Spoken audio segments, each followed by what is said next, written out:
Napansin mo ba na yung mga taong mukhang kalmado at panatag sa buhay, sila rin madalas ang tahimik lang? Hindi sila maingay, hindi sila palaging nagkukwento o nagpo-post tungkol sa sarili nila. Pero ramdam mo ang presensya nila, simple pero malalim. Ngayon kasi parang normal na yung i-share ang lahat online. Pero may karunungan sa pagiging tahimik at marunong manahimik. Hindi lahat ng alam mo kailangan sabihin. Hindi lahat ng nararamdaman mo kailangan ilabas. At hindi lahat ng nangyayari sa'yo kailangan i-post. Sabi ng mga Stoic, ang tunay na lakas, tahimik. Hindi kailangan ipagsigawan. Minsan, mas malakas pa ang pananahimik kaysa sa maraming salita. Hindi ito tungkol sa pagtatago ng totoo, kundi sa pagiging matalino kung kailan ka dapat magsalita at kung kailan mas okay ang manahimik. Kapag pinipili mong huwag agad magbahagi, pinoprotektahan mo ang sarili mo, ang respeto mo sa sarili, ang kapayapaan ng isip, at ang katahimikan ng puso. Hindi mo hinahayaan ang opinyon ng iba ang magdikta ng damdamin mo. Sa video na to, pag-uusapan natin ang 8 bagay na mas mabuting hindi mo ibinabahagi kahit kanino. Mga aral mula sa Stoic philosophy na makakatulong sa iyo para mapanatili ang respeto sa sarili at ang inner peace. Kung gusto mo ng ganitong klaseng karunungan, tapusin mo ang video at mag-comment sa insights mo. Tara, simulan na natin. Number 1. Edad. Hindi lang basta numero. Sabi ni Marcus Aurelius, maaaring mawala ang buhay mo kahit kailan. Kaya hayaan mong ang katotohanan iyon ang magdesisyon kung paano ka magsalita, kumilos, at mag-isip. Kapag may bagong kakilala, madalas ang unang tanong, ilang taon ka na? Parang normal lang, pero kung tutuusin, may dala itong bigat. Dahil minsan, nagiging basehan ang edad sa paghusga sa kakayahan ng isang tao. Kapag nalaman nilang lampas 50 ka na, may mga agad na nagsasabi ng, ay, matanda na yan, o kaya, baka mahina na yan. Kahit wala ka pang ginagawa, may iniisip na agad sila tungkol sa'yo. Minsan, parang pinangungunahan na nila ang kwento ng buhay mo. Ito ang tinatawag na ageism, panghuhusga batay sa edad. Minsan hindi naman sinasadya, pero nangyayari pa rin. May mga biglang nagbibigay ng payo na hindi mo naman hinihingi. Yung iba, iisipin agad na hindi mo na kaya, kahit kaya mo pa naman.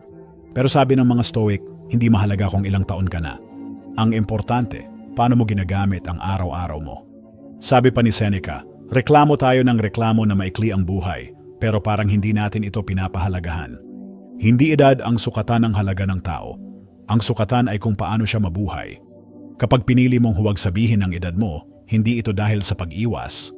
Ito'y paraan para pangalagaan ang sarili, para hindi ka agad lagyan ng label ng ibang tao.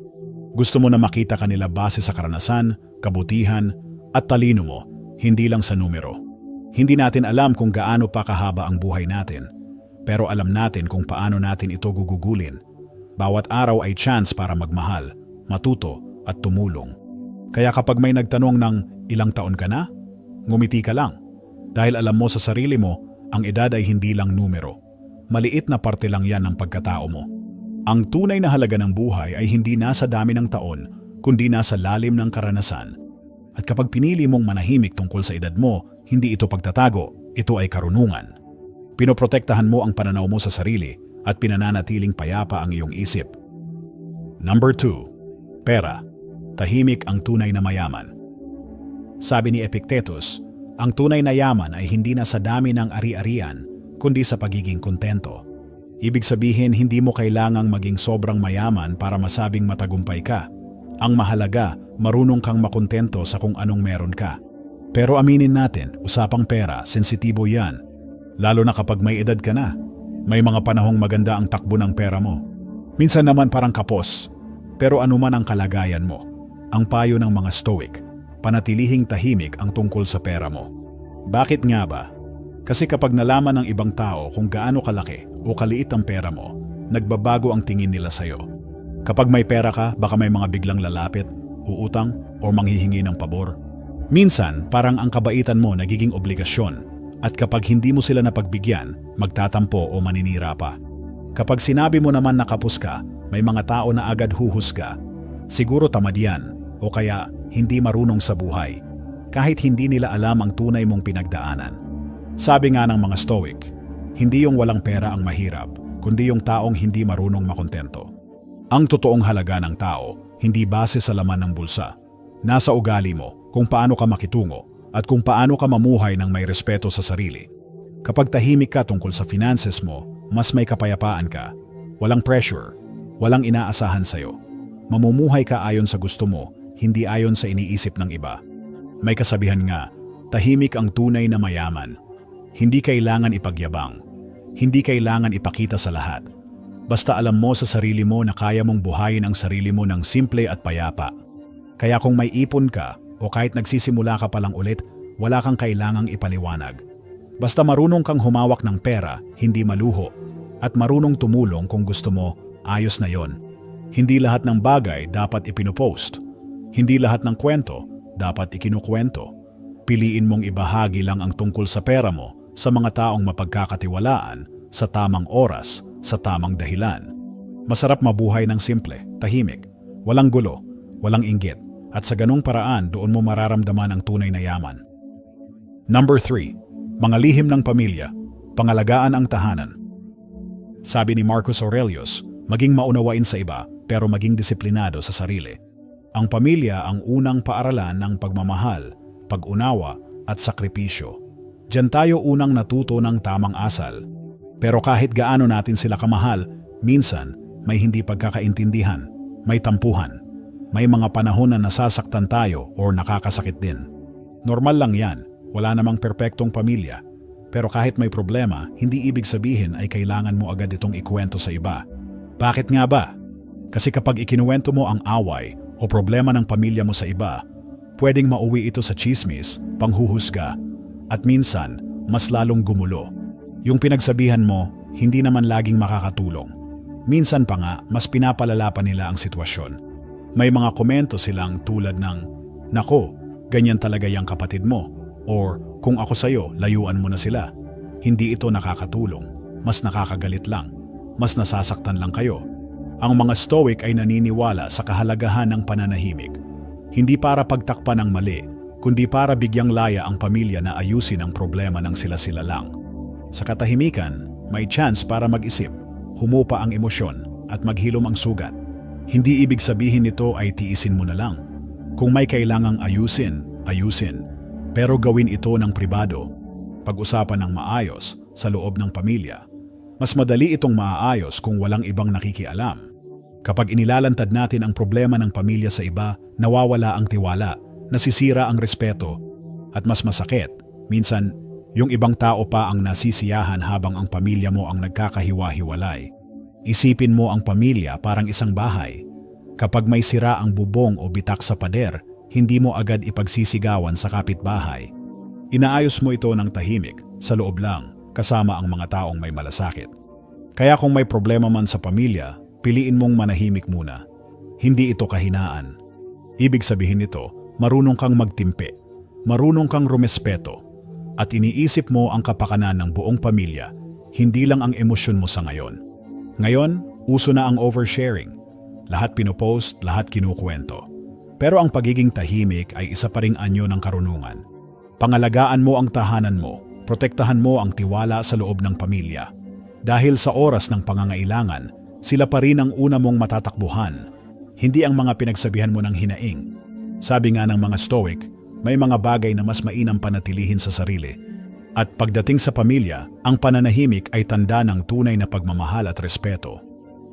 Number 4. Kalusugan. Huwag hayaang i-define ka ng sakit. Sabi ni Seneca, isang Stoic philosopher, minsan ang mabuhay lang ay isang uri na ng katapangan. Totoo ito, lalo na habang tayo'y tumatanda. Dumarating ang iba't ibang sakit, panghihina ng katawan at mga pagbabago sa kalusugan.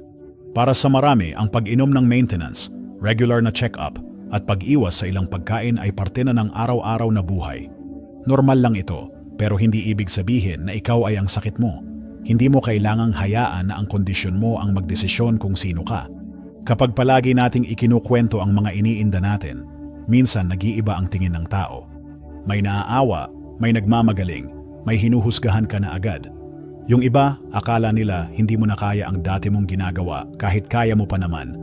Ang masama pa, baka pati ikaw, unti-unting maniwala na lang na mahina ka na wala ka nang magagawa. Nawawala ang tiwala mo sa sarili at pati ibang bahagi ng pagkatao mo tulad ng katalinuhan mo, kabutihan mo at lakas ng loob ay natatabunan ng kwento ng karamdaman. Pero sabi ng mga Stoic, ang sakit ay bahagi lang ng buhay. Hindi ito ang kabuuan mo. Oo, pwedeng may iniinda ka, pero hindi ito ang buong ikaw. May karanasan ka, may talino ka, may halaga ka. Hindi masama ang magbahagi tungkol sa kalusugan, pero piliin mo kung kanino mo ito ikukwento. Hindi kailangan sabihin sa lahat kung anong gamot ang iniinom mo o kung anong kondisyon ang meron ka. Minsan, mas nakakagulo pa ito kaysa makatulong. May mga tao na biglang magbibigay ng payo, subukan mo to, o mag-juice ka lang, gagaling ka na. Pero hindi lahat ng payo ay akma sa kalagayan mo. At minsan, dagdag stress pa ito. Ang mahalaga, panatilihin mo ang dignidad mo. Ikaw pa rin ang may kontrol kung paano mo haharapin ang sitwasyon. Hindi dahil may sakit ka, ibig sabihin wala ka ng halaga. Ang totoo, ang dami mo pa ring maibabahagi. Karunungan, pagmamahal at inspirasyon. Kung kailangan mo ng tulong, humingi ka, pero sa tamang tao. Hindi mo kailangan i-broadcast ang pinagdadaanan mo. Ang katahimikan, minsan ay nagbibigay ng mas malalim na tapang. Maaring humina ang katawan, pero ang isip at puso mo, ikaw pa rin ang may hawak niyan.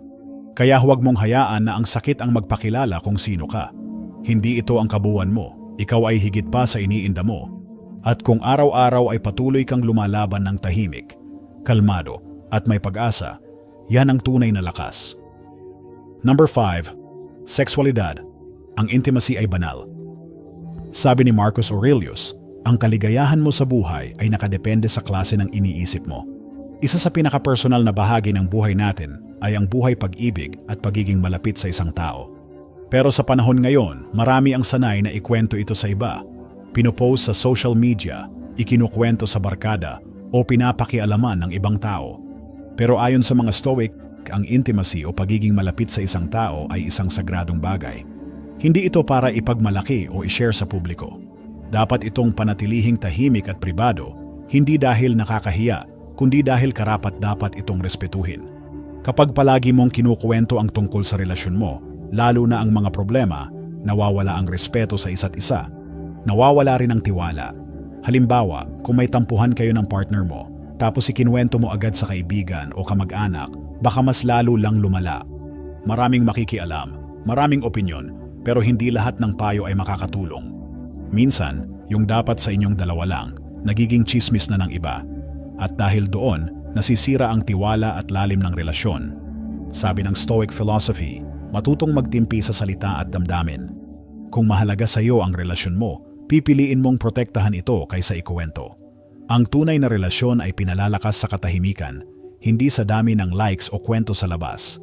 Hindi rin ito tungkol sa edad. Kahit 50 pataas na tayo, totoo pa rin ang pagmamahalan at importante pa rin ang physical na closeness. Pero habang tumatanda, mas nauunawaan natin na ang tunay na relasyon ay hindi lang kilig, kundi tiwala, respeto at pangunawa. Mas tumitibay ang relasyon kapag hindi ito pinapakialaman ng iba. Hindi mo kailangang i-post kung gaano kayo kasaya. Ang mahalaga, kayo mismo ang nakakaalam ng halaga ninyo sa isa't isa.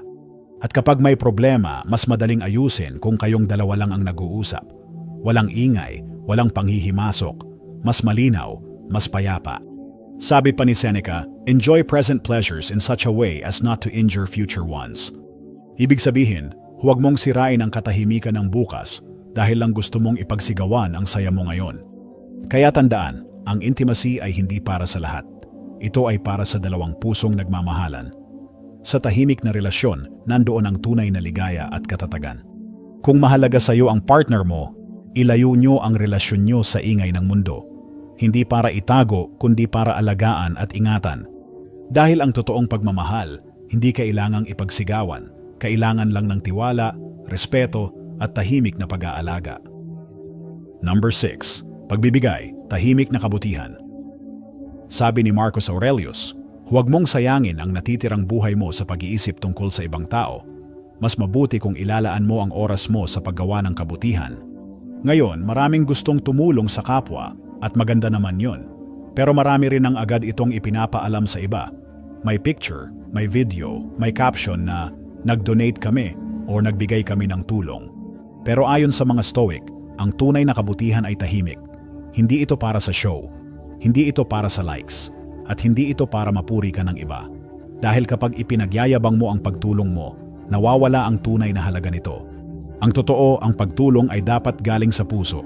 Hindi para magpasikat, hindi para sabihing mabait ako. Dapat tumulong ka dahil gusto mong makatulong, yun lang. Sabi nga ni Seneca, ang tulong na may hinihintay na kapalit, hindi yan tunay na tulong. Kung tumulong ka tapos ipinagsabi mo, parang may kapalit kang hinihintay. Gusto mong purihin ka, pasalamatan ka, o kilalanin ka. Pero ang tunay na kabutihan, hindi kailangang makita ng iba. Hindi kailangan i-post, hindi kailangang ikuwento. Kapag tumutulong ka ng tahimik, ang ligaya ay nanggagaling sa loob. Wala kang hinihintay na kapalit. At ang natulungan mo, hindi mo napahiya. Binigyan mo siya ng tulong, pero binigyan mo rin siya ng respeto. Marami kasing tao na nahihiya tumanggap ng tulong, lalo na kung alam nilang ikukwento ito sa iba. Kaya kung totoo ang layunin mong tumulong, gawin mo ito ng tahimik at may kababaang loob. Hindi mo kailangang sabihing mabuti kang tao. Hayaan mong ang mga gawa mo ang magsalita para sa iyo.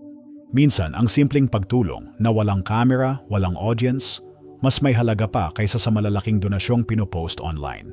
Kung may maibibigay ka, oras, pera, payo o simpleng pag-abot ng kamay, ibigay mo. Pero huwag mo nang bilangin, huwag mong ikwento, at huwag mong ipagmalaki. Sabi nga sa kasabihan, ang tunay na mayaman ay yung tumutulong ng hindi ipinagmamalaki. Sa tahimik na kabutihan, nandoon ang tunay na dangal, nandoon ang tunay na puso. Kaya sa susunod na may pagkakataon kang tumulong, tanungin mo ang sarili mo, para saan ko ito ginagawa? Para sa kanila o para mapansin ako? Kung talagang para sa kanila, huwag mo na ipaalam. Tahimik mong ibigay, buong puso mong iabot. Dahil sa huli, ang pinakamagandang tulong ay yung hindi na kailangang ipagsabi. Number 7. Karangalan, hindi ito kailangan isigaw. Sabi ni Epictetus, hindi ang nangyayari sa iyo ang mahalaga, kundi kung paano ka tumugon dito. Ang karangalan ay isa sa pinakamahalagang bagay na pwedeng taglayin ng isang tao, pero hindi ito kailangang ipagsigawan o ipagmalaki. Kung talagang nirerespeto ka ng ibang tao, hindi mo na kailangang ipaalala sa kanila ang mga nagawa mo. Makikita nila ito sa kilos mo, sa ugali mo, at sa paraan ng pakikitungo mo sa iba. Lalo na pag medyo may edad na tayo, natural lang na gusto nating maipakita kung gaano tayo nagsikap sa buhay, kung gaano karaming sakripisyo ang dinaanan natin, o kung anong tagumpay ang naabot natin. Wala namang masama doon, pero sabi ng mga Stoic, mas malalim ang karangalan kapag tahimik mo lang itong dala. Kasi kapag sobrang pinupuri mo ang sarili mo, minsan ang dating sa ibang tao ay nagyayabang ka. At kapag ganyan, may mga naiinggit, may naninira, at may humuhusga. Imbes na hangaan ka, nagkakaroon pa ng negatibong tingin ng iba. Ang tunay na karangalan ay hindi mo kailangang ipilit. Kusang dumarating yan kapag namumuhay ka ng tama. Kahit walang nakakakita, kahit walang pumapalakpak. Kapag ang kilos mo ay totoo at ayon sa paninindigan mo, doon ka mas nirerespeto ng mga tao. Hindi mo na kailangan ng papuri o kumpirmasyon. Sabi rin ng mga Stoic, ang tunay na kapayapaan ay galing sa loob mo, hindi sa kung ano ang sinasabi ng ibang tao. Kung alam mong tama ka at may dangal kang taglay, sapat na yon. May isa pang panganib sa sobrang pagyayabang. Parang lagi mong kailangang patunayan ang sarili mo. Laging may pressure na huwag magkamali. Kasi baka masira ang imahe na pinapakita mo. Pero ang tunay na karangalan, hindi natitinag sa pagkakamali.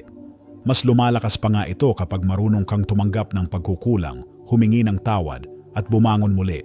Kaya imbes na ipagsigawan ang mga nagawa mo, mas mabuting hayaan mo na ang gawa mo ang magsalita. Hindi mo kailangang i-post, ikwento, o ipagyabang ang tagumpay mo. Kung totoo at galing sa puso, mapapansin din yan, kahit hindi mo sabihing ikaw ang gumawa. Dahil ang pinakarespetadong tao ay hindi yung palaging maingay, kundi yung marunong gumawa ng tama kahit walang nakakakita. Ang karangalan ay hindi medalya na ipinapakita sa lahat. Ito ay isang ugali na dapat isabuhay araw-araw.